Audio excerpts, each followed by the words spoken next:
The Spanish Empire in its heyday used to be the most powerful empire that the world had ever seen. Over the centuries, however, her power began to gradually erode away. But the empire's lasting legacy, the Spanish language, has remained a strong force in the modern world. Spanish is the fourth most spoken language in the world, has more native speakers than English, and is one of the 6 official languages of the United Nations. Spanish is the majority language spoken in 21 different countries and territories around the world that largely mirror the historical borders of the old Spanish Empire. So what would happen if all 21 of these countries united today to create a new and modern Spanish Empire of the 21st century? To begin with, the territory of this vast empire would make it the second largest country in the world, significantly behind Russia in first place. The empire would be home to a population of 452,346,000 people, which is 6% of everybody in the world. However, that still only makes it the third largest country in the world in terms of population, since India and China both have significantly greater numbers of people. 10% of the empire's population would live in Europe, less than 1% would live in Africa, and the vast majority would live in the scattered territories of the Americas. Mexico City would be by far the largest city in this new empire, followed by Buenos Aires, Bogota, Lima, and Santiago. Out of the top 10 largest cities, only 2, Madrid and Barcelona, would be located inside of Spain. Mexico alone would account for over 1 out of every 4 people in the empire. And speaking of the population of this empire, the people that make it up would be an incredibly ethnically diverse group.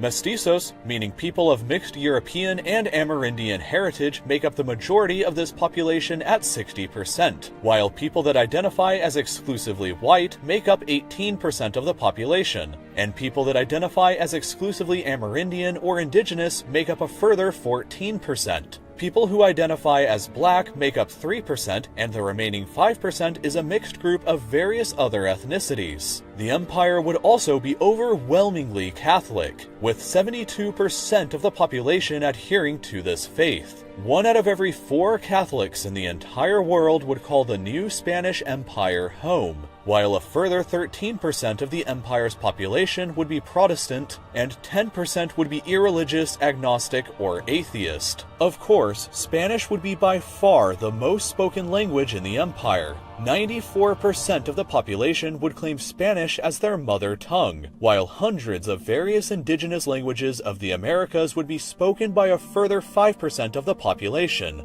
Economically speaking, the empire would have a GDP of $4.63 trillion US, making it the 4th largest economy in the world behind Japan, China, and the United States. The Spanish Empire would also control the largest oil reserves in the world in modern-day Venezuela, so while gold and silver was the main commodity plundered in the New World by Spain in the 16th and 17th centuries, oil would likely be the main commodity of the 21st century. The Spanish Empire would also have one of the largest militaries in the world, with 1,593,000 active duty troops and another 1,878,000 troops placed into reserves. Combining the two, and the empire would have the 6th largest military in the world, with more soldiers than either the United States or China. The budget that would fund this military, though, would be a bit lacking, at only $51.9 billion US, the 7th largest budget in the world ahead of the United Kingdom, but remaining behind France, India, and Saudi Arabia. The capital of this new Spanish Empire might be Madrid for historical reasons, but much more likely would actually be Mexico City, owing to the fact that it would be the largest city in the empire, is already the capital city of Mexico, and is the largest city in the entire Western Hemisphere, which is where the majority of the Spanish Empire's territory and population would be located. There would be several beautiful vacation destinations across the new country in both the Americas and Europe. But if you want a small slice of a vacation to any of these destinations without leaving your house,